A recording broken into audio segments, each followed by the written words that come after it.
reason to stay here, man, I'll turn right back around.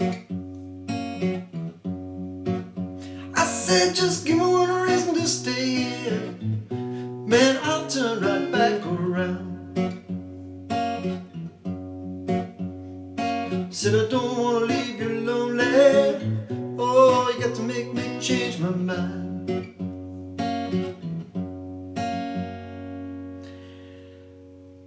Give Me One Reason by Tracy Chapman is today's lesson. It's a fast and easy lesson because it's a very simple song, but there is a way that she plays it that not everybody gets exactly right. So I'm going to show you exactly how she plays it in exactly the right key.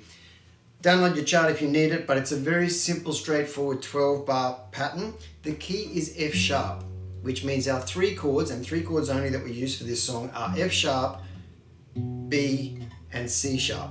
Now I'm just putting my fingers on the root notes there because I think that's a really easy way to start. If you're new to bar chords, they're your three notes. Second fret E string is an F sharp, second fret A string is a B, fourth fret A string is a C sharp. Follow the bass line if you like with this song first and then fill in the bar chords underneath it, because we don't use the whole 6-string bar chord versions for this song. We just kind of pick the right notes out that we need. If you really don't want to do bar chords and you want to put this song in a simple, easy open chord key, change it to G, which means the F sharp goes up to G, the B goes up to C, and the C sharp goes up to D, and you've got 3 easy open chords that you can play this song in. However, you do miss out on that really nice little subtle bass line that she weaves into her chords. By that, I mean this. That very first note that you hit is the open E. With your thumb, or with your thumb. Then what you're doing is you're picking the D and the G strings together out of your F sharp bar chord. So, right, and then what you're doing, you can either use these 2 fingers or these 2 fingers again, but you're going over to the G and B strings now in the same chord and playing the G and B together, followed by the D and G together. And that's the kind of rhythm that she sets up for the whole song. Right? So it's subtle, but if you want to get it exactly like Tracy Chapman plays it, that's how she does it. Then you move to the B. Now, you use that open A string to get up to the B note like that. When you play the B chord, you're starting with the G and the B strings. Move up to the C sharp in the same way, same G and B strings, but you're going back to the D and G after that. Hope that makes sense. If you're confused by this, download the tab. It's very, very simple and straightforward, and it's marked out on the tab. I'll play it really slowly and you can see what I mean. Maybe that's the best way to do it.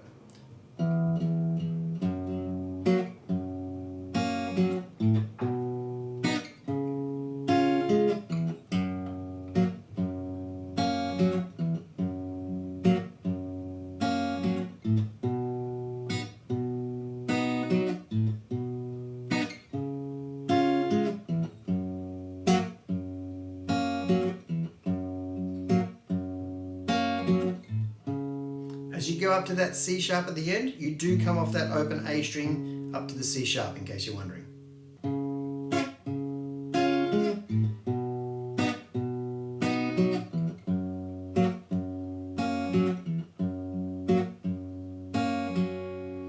If you keep that going throughout the song, it's just that simple 12-bar pattern repeated over and over and over again.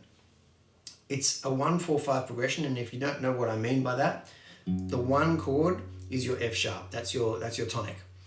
The 4 chord, which is your B, is the 4th note in the F sharp major scale.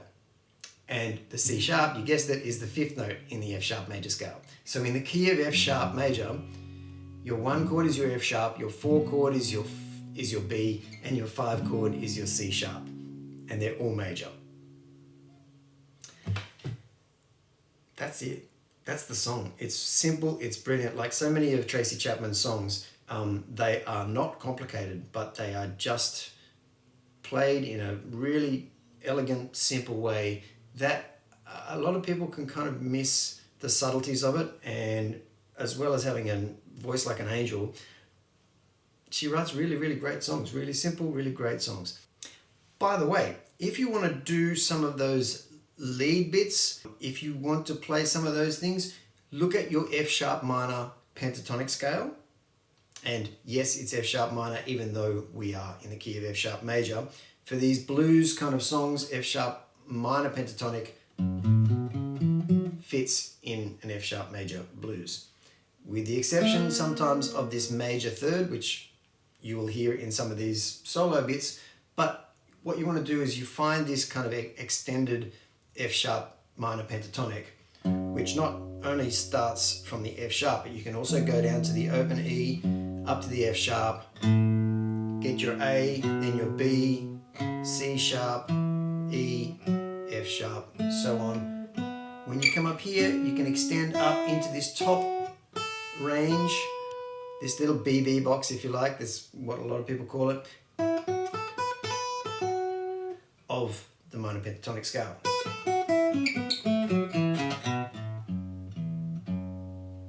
And that will give you the notes that are pretty much played exclusively throughout this song in those little soloing bits over the top. Have fun with it.